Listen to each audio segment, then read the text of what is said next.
My mother utilized my college savings to fund a lavish wedding for my sister. She deserves it more. You'll manage to sort something out, she remarked. I didn't dispute it. I simply moved out and severed all ties. Now she's on the phone sobbing. I, a 22-year-old male, never imagined I would find myself in this situation, still trying to make sense of it all while sitting in the spare room of my friend Austin, looking at my Chase app displaying a balance that should not be zero. To give you some context, I've been saving for college since I was 16.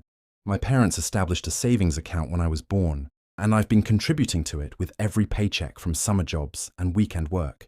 My mother, 48, was a joint account holder since I was a minor. My father has been absent since the divorce when I was 14, living 3 states away.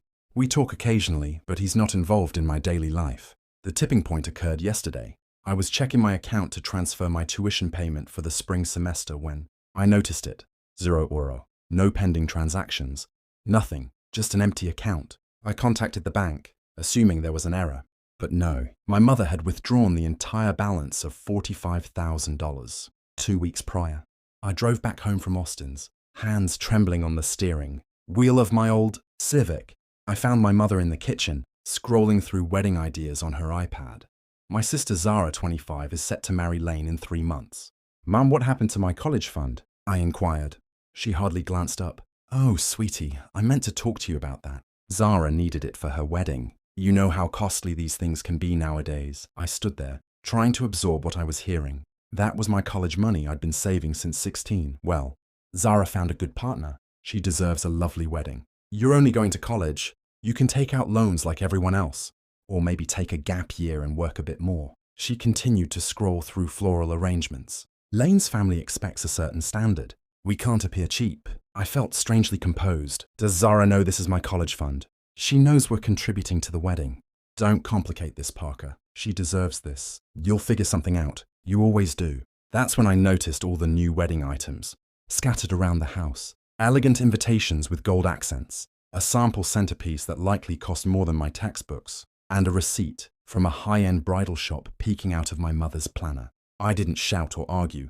I simply went upstairs, packed a duffel bag with essentials, retrieved my important documents from my desk drawer, and walked out. My mom was still on her iPad when I left. I doubt she even noticed.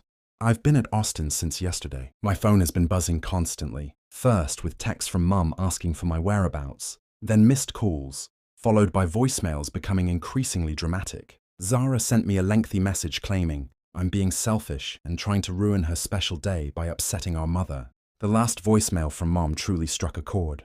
Parker, sweetheart, I understand you're upset, but this is what families do. We sacrifice for one another. Your sister found a good man. Do you know how rare that is these days? You can't assign a price to that. Come home and we'll figure this out together. I haven't replied to any of them. I just sent a brief email to my academic advisor, explaining that I might need to postpone my enrollment and inquiring about financial aid options. Then I muted notifications from my family and began searching for a second job. Austin has been incredibly supportive, allowing me to stay as long as I need to figure things out. His mother even brought over some of her famous chicken soup earlier, not asking any questions when she saw my expression. The strangest part? I feel oddly liberated, watching my mother justify using my future for Zara's perfect day finally made everything click. Years of Zara needs it more, and you'll understand when you're older suddenly made sense. Dad called earlier. I assume Mom reached out to him. He offered to assist with tuition, but I declined. This situation isn't about the money anymore. It's about finally seeing things clearly. I know this is lengthy, but I needed to express it somewhere. I'm not sure what comes next, but I know I'm not returning. Some bridges, once burned, should remain that way. Edit. Thank you for all the supportive messages. To address some common inquiries, yes, I have screenshots of everything. No, I'm not considering legal action. The account was joint, so technically, she had the right to withdraw. I'm focused on moving forward, not looking back. Edit 2. For those curious about Lane, my sister's fiancé, he's not wealthy. He works in sales and does reasonably well, but nothing extravagant. The wedding budget is pure fantasy, but that's no longer my concern. Update 1. First off, thank you all for the overwhelming support on my previous post. It really helped during some tough nights. A lot has transpired in the last 2 weeks, and I need to share it. I'm still at Austin's, but things are improving. I secured a second job at a local coffee shop, early morning shifts. before my main job at the electronics store. Not ideal, but every dollar counts now. Austin has been great throughout this, even helping me set up a new bank account at a different bank, this time in just my name. The voicemails from Mom haven't ceased, but they've changed in an intriguing manner. They began with anger. How could you just leave like this? Then shifted to guilt. I raised you better than this. And then to bargaining. Come home. We'll figure something out. Now she's simply crying. Yesterday's message was just 2 minutes of sobbing before she hung up. But here's where it gets interesting. I received an email from my dream university yesterday. They reviewed my application and offered me a partial scholarship. Not a full ride, but it's something. The admissions officer mentioned that my essay about working through high school to save for college really stood out. Guess there's some irony in that. Zara sent me a lengthy text about how I need to mature and be her usher at the wedding. Apparently, she's planned a grand entrance for the siblings. Just me, escorting the bridesmaids down the aisle. Her message, word for word. Mum told me what you're doing, and it's really immature. This is my special day, and you're making it all about you. Lane's family is already judging us because we're not as affluent as them, and now you're trying to embarrass everyone. Mom did what she had to do. You're young. You have time to save again. I need you there as my usher. Don't ruin this for me. I haven't replied to her either. But I did take screenshots of everything. I've been doing that a lot lately. Saving messages, voicemails, emails. Not for legal reasons. The money's gone, and I've accepted that. But something inside me says I might need them in the future. Dad has been calling more frequently. He heard everything from Mom's perspective, but wanted to know mine. After I shared my side, he offered to help with tuition again. I still said no. This isn't about money anymore. It's about finally understanding my family for what it is. I appreciate him asking for my perspective, though. The craziest part? Mom's been sending flying monkeys. My aunt messaged me on Facebook about how family should stick together and how your sister only gets married once. A cousin I haven't spoken to in years suddenly DM'd me on Instagram about how I'm breaking my mother's heart. Even my old high school friend Ash, who somehow got dragged into this, texted me saying Mom called her, crying about how worried she is about me. Meanwhile, I saw on Zara's Instagram that she's ordered a designer wedding dress. The price tag, she not so subtly displayed in her story, was more than my entire college fund. She tagged it with "Blessed ye's dream wedding, ye's spoiled bride." The irony would be amusing if it weren't my future she's flaunting. But here's what really struck me. I found an old photo while organizing my files on Google Drive. It's from my high school graduation. I'm holding up my first paycheck, proud, because it was all going to my college fund. Mom's in the background with a peculiar smile on her face. I now recall what she said that day. At least your sister won't need college funds since she's so pretty.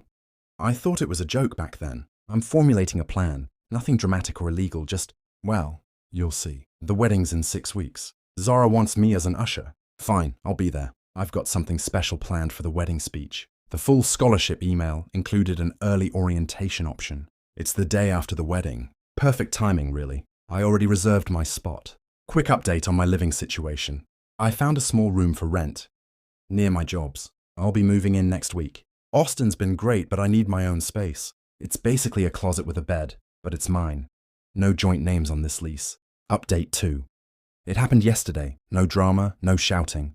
No cake throwing, just truth bombs and some sweet karma. I showed up to the wedding exactly as planned. Played my part perfectly. Nice suit. Thrifted, but you couldn't tell. Smiled for photos. Walked down the aisle with one of Zara's bridesmaids. Mum kept giving me nervous glances, probably waiting for me to create a scene. Zara was too caught up in her perfect day to notice anything amiss. The ceremony went smoothly, standard fare, but I noticed Lane sweating profusely at the altar. Later, I discovered they'd maxed out 3 credit cards just for the venue and catering. But that's not even the best part. The reception is where it all unfolded. I patiently endured the first few speeches, Mum tearfully praising her beautiful daughter for finding her perfect match. Lane's dad boasting about their family's legacy. The guy works at a car dealership but talks like they're old money. Then it was my turn. The usher traditionally gives a brief speech at these events. Zara probably expected some generic "so happy for you both" remarks. Instead, I had prepared a PowerPoint presentation. I titled it, "A Family Story in Numbers." I started off sweet, childhood photos, family memories. Mom was genuinely smiling, likely thinking I'd moved past everything. Then I transitioned to the financial education segment. "This is my first paycheck," I said, displaying that photo from my last post.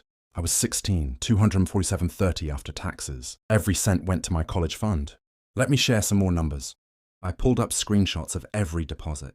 I'd made over 6 years, weekly paychecks, birthday gifts, even that time I sold my gaming console. The room fell silent. The final total was $45,000. I continued, which, as most of you know, recently funded this wedding. Mom stated Zara deserved it more than my education. Zara began to cry, but not sad tears, angry ones. Lane stared at his plate like it held the secrets of the universe. But here's the interesting part, I said, clicking to the next slide. Remember that scholarship I mentioned, Mom? It wasn't partial. I received a full-ride, merit-based scholarship. Turns out juggling 2 jobs while maintaining a 4.0 GPA impressed them. I begin orientation tomorrow. Mom stood up and attempted to grab the microphone. Parker, that's enough! Almost finished, I said calmly. Just wanted to thank you. Mom, you taught me something invaluable. The only person I can count on is myself. So, thanks for that life lesson. It cost me $45,000, but hey, as you said, you can't assign a price to family, right? The silence was deafening. Then Lane's mom began whispering loudly about tacky family drama. Zara was now sobbing profusely, mascara everywhere. Mum tried to salvage the situation by starting the music, but the damage was done. I grabbed my bag, had it ready under the table, and made my way to the exit. That's when Zara erupted, fully embracing bridezilla mode. You ruined everything. This was meant to be my perfect day. Mum chased me to the parking lot, crying about how I'd humiliated the family. I simply got in my car and departed. Austin was waiting for me at our favorite diner. We celebrated with victory pancakes at midnight. The aftermath has been wild. My phone is flooded with messages from family members, half praising me as a hero for revealing the truth, half hurling insults at me. Dad called, laughing so hard he could hardly speak. Apparently, Mom had told everyone I was just being difficult about helping with the wedding. Zara's latest Instagram post is a black square featuring a quote about toxic family members and rising above negativity. The irony is exquisite. The best part? I learned this morning that Lane's family is reconsidering the marriage after witnessing their financial irresponsibility. Guest appearances truly matter to them, just not in the way my sister anticipated. I'm typing this from my dorm room. Orientation starts in an hour. My roommate seems cool. He helped me unpack and didn't pry into why I have so few belongings. To everyone who supported me through this, thank you. Sometimes the best revenge isn't an elaborate scheme. Sometimes it's simply standing up and speaking the truth. Final update. Well, Reddit, you asked for a concluding update, and wow, do I have one. Grab your popcorn because the last 6 months have been a roller coaster. First, the wedding aftermath. Lane called off the marriage 3 days after the reception. Not because of my speech, although that didn't help, but because Zara maxed out their joint credit card on a post-wedding shopping spree at Nordstrom. Apparently, she felt she deserved to feel special after her wedding. Disaster. $112,000 worth of special. The screaming match that ensued could likely be heard from space. Lane's mom recorded the whole episode on her phone, classy, and it somehow circulated through the family WhatsApp groups.